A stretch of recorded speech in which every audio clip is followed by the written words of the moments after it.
오늘 우리가 함께 읽은 본문은 히스기야 왕을 통한 개혁의 마지막 부분입니다. 1절에 보니 이스라엘 백성들이 이스라엘 전역에 있었던 우상의 산당과 제단을 모두 파괴합니다. 이스라엘이 우상 숭배를 철저히 회개하고 돌이키는 모습이지요. 그리고 나서 히스기야 왕이 제사장들과 레위인들에게 명령을 합니다. 2절의 말씀이지요. 너희 제사장들과 레위인들은 갈래를 따라 반열을 따라 순서에 따라 각각 너희 임무를 감당해라. 즉 제사장들과 레위인들이 해야 하는 일, 제사의 직무를 감당해라 명령한 겁니다. 그 명령에 따라 제사장들과 레위인들은 번제와 화목제를 하나님께 드리기 시작합니다. 그리고 3절에 보니까 히스기야 왕이 자기 재산의 일부를 제사를 위한 목적 헌금으로 하나님께 드립니다. 아침 저녁으로 드리는 번제, 안식일, 초하루, 여러 절기를 위한 제사 헌금을 하나님께 드립니다.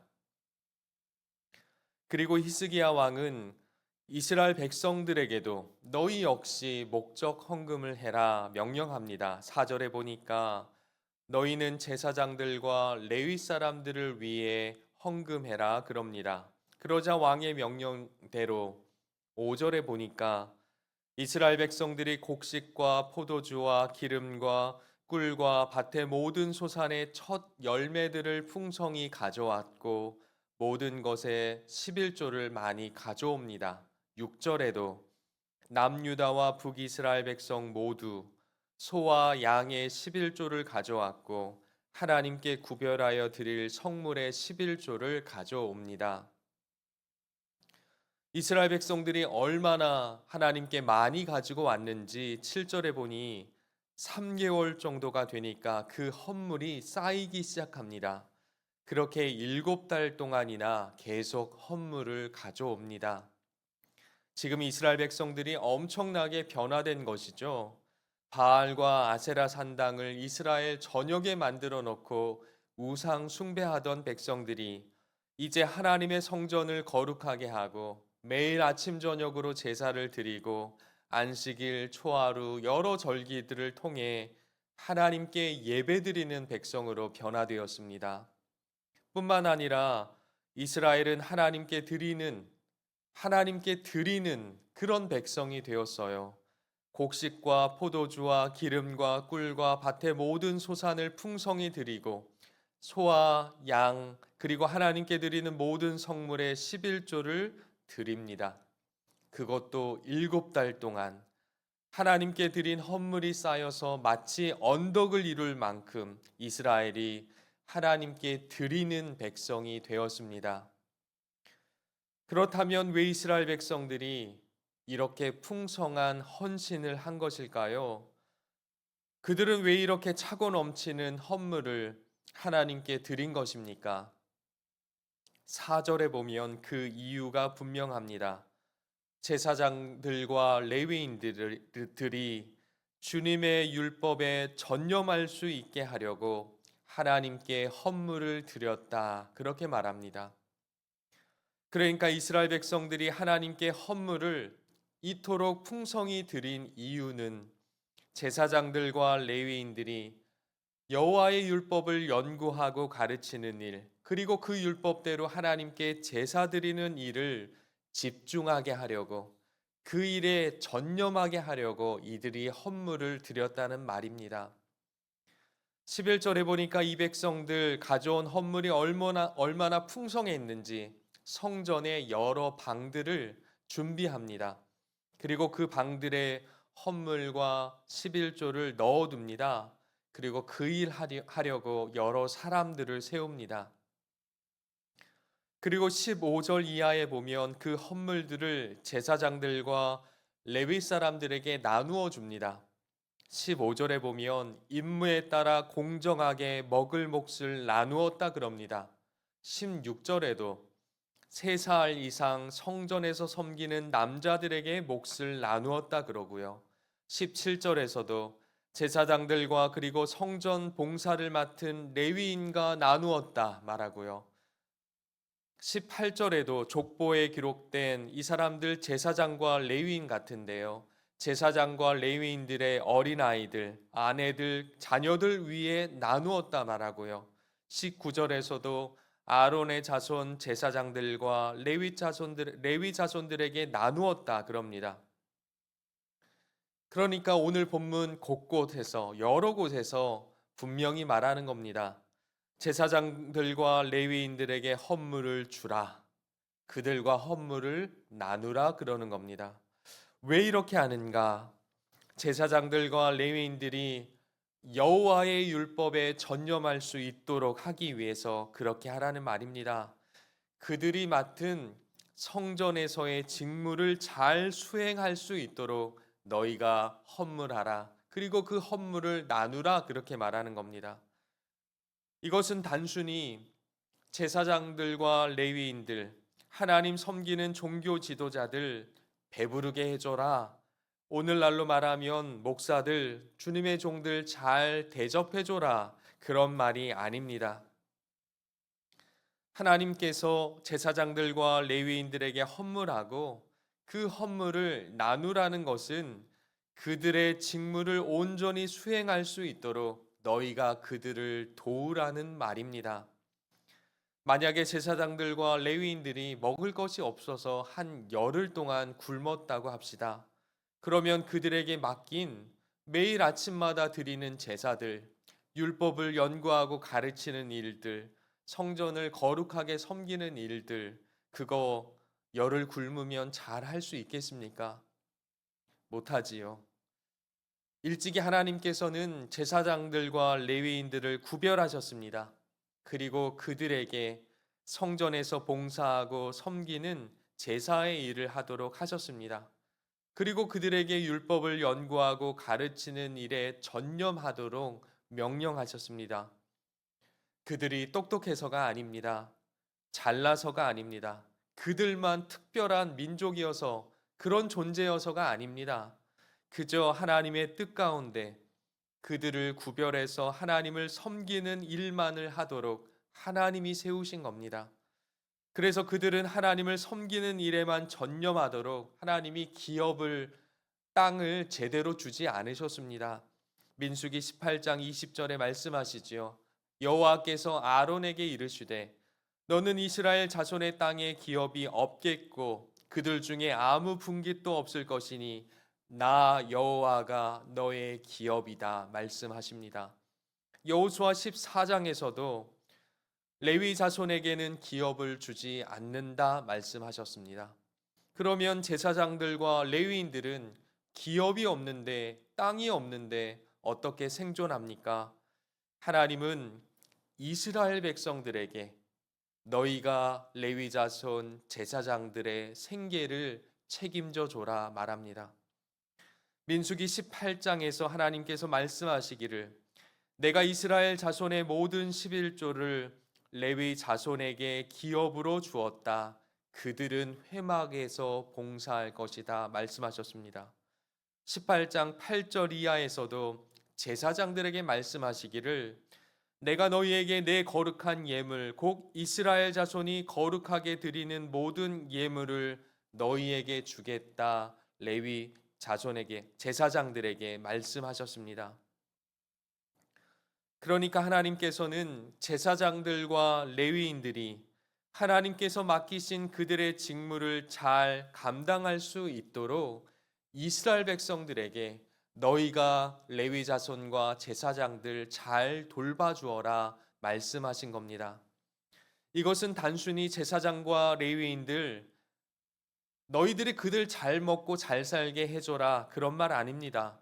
너희가 그들을 대접하고 떠받들여 줘라 그런 말도 아닙니다.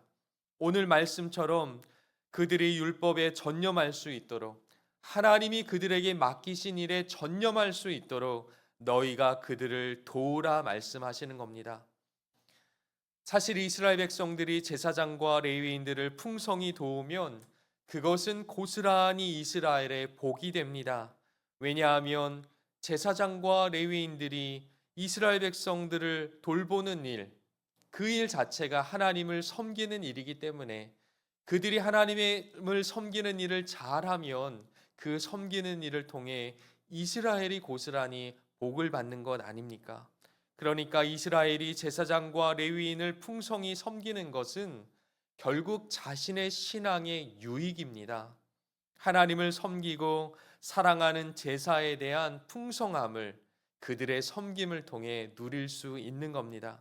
그래서 오늘 본문 8절에 히스기야와 신하들이 이스라엘 백성들이 제사장들과 레위 자손들을 섬기는 것을 보면서 그들을 향하여 복되다 말한 겁니다. 사랑하는 성도 여러분, 신약 시대를 사는 우리에게도 이 말씀은 여전히 유효합니다. 오늘날 목회자들은 구약의 제사장과 레위인과 똑같다고는 할 수 없습니다.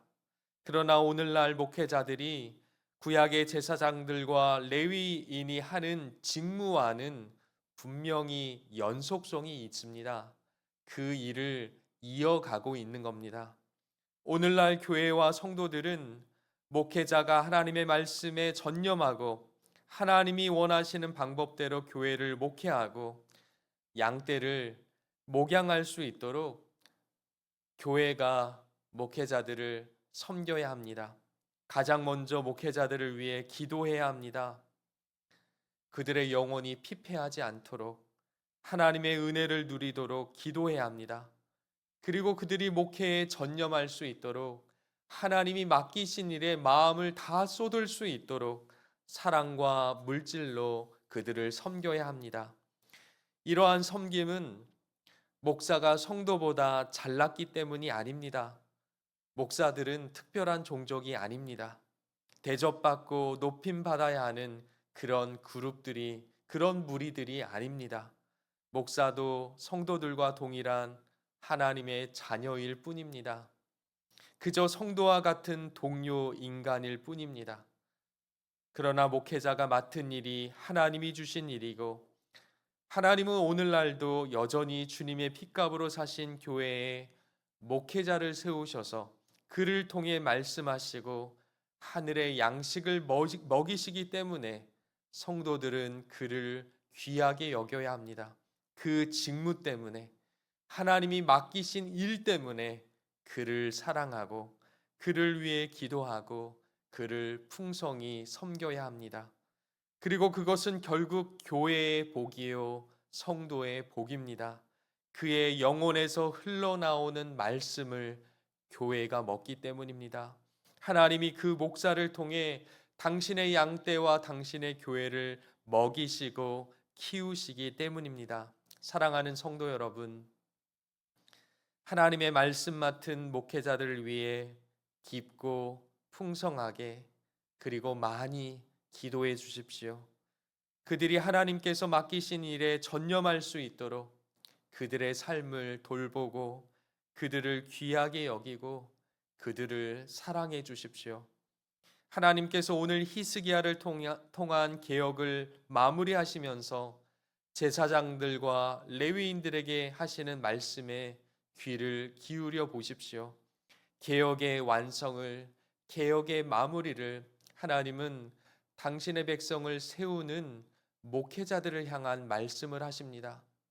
그들을 윤택하게 하고 그들을 섬김을 통해 하나님의 백성들을 먹이시려고 하는 하나님의 복된 계획이기 때문이지요. 결국 하나님은 오늘도 당신의 교회에 당신이 세우신 사람, 목회자를 통해 말씀하십니다. 그리고 그 말씀과 섬김을 통해 주님의 교회를 먹이시고 주님의 교회를 복되게 하십니다. 사랑하는 성도 여러분, 저희 목회자들을 위해 기도해 주십시오. 그리고 한국교회와 이 땅에 있는 모든 교회를 섬기는 목회자들을 위해 기도해 주시고 울어 주십시오. 하나님께서 그들을 새롭게 하시고 그들에게 말씀을 주시고 그들을 세우셔서 주님의 교회를 사랑하도록 그들에게 맡기신 양떼를 붙들고 책임지도록 그들을 위해서 기도하고 섬기고 사랑하는 그런 복된 헌신과 삶이 저와 여러분에게 있기를 주님의 이름으로 간절히 부탁드립니다. 기도하겠습니다. 사랑과 은혜가 풍성하신 하나님 아버지 감사합니다. 우리 주 예수 그리스도 안에서 우리를 구원하시고 우리를 당신의 자녀 삼으신 것 감사하고 주님의 핏값으로 주신 교회를 사랑하고 섬길 수 있는 기회를 주신 것 감사합니다. 하나님, 당신의 교회에 당신의 사람을 세우셔서 하나님의 말씀을 듣게 하시니 또한 감사합니다. 하나님, 이 땅의 목회자들이 주님 사랑하게 하시고 주님을 두려워하게 하시고 주님이 맡겨주신 일들을 귀하게 여기며 주께서 맡기신 영혼들 사랑하고 그들을 위하여 자신의 삶을 헌신하고 하나님 말씀 연구하고 하나님 말씀에 연구하고 가르치는 일에 전념할 수 있도록 주께서 은혜와 복을 허락해 주옵소서. 예수 그리스도의 이름으로 기도합니다. 아멘. 주기도문 합니다. 하늘에 계신 우리 아버지여, 이름이 거룩히 여김을 받으시오며 나라가 임하시오며 뜻이 하늘에서 이루어진 것 같이 땅에서도 이루어지이다.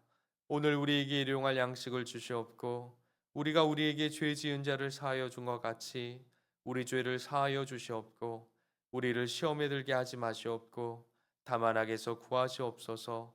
나라와 권세와 영광이 아버지께 영원히 있사옵나이다. 아멘.